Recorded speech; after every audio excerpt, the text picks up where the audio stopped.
আমরা আজ আপনাদেরকে দেখাবো স্বাধীন ভারতবর্ষের পশ্চিমবঙ্গের প্রথম আবিষ্কৃত বৌদ্ধ স্তূপের ইতিহাস।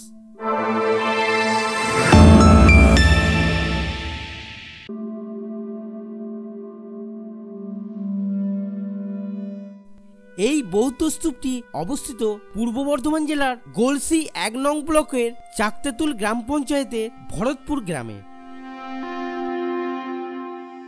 পানাগড় রেল স্টেশন থেকে এই বৌদ্ধ স্তূপের দূরত্ব প্রায় ৭ থেকে ৮ কিলোমিটার।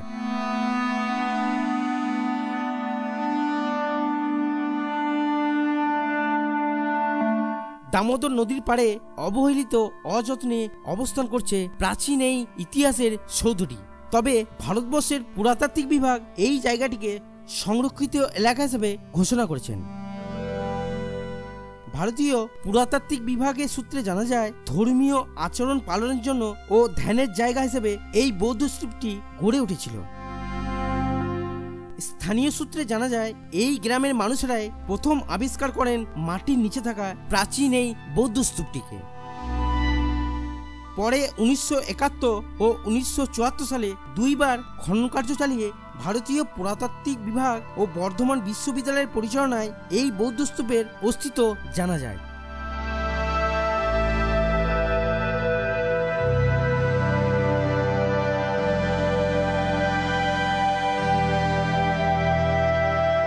পরে আবার একবার ২০০৩ সালে খনন কার্য করা হয়। মেলে অনেক প্রাচীন নিদর্শন।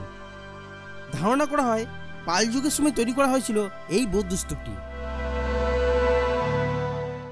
এই বৌদ্ধ স্তূপটি পশ্চিমবঙ্গের সবথেকে বড় বৌদ্ধ স্তূপ। এই বৌদ্ধ স্তূপটি ইট এবং পাথরের দ্বারা পঞ্চরথ শৈলীতে নির্মিত। বর্তমানে স্তূপের ভিত কাঠামোটি টিকে আছে, বাকি অংশ ধ্বংস হয়ে গেছে।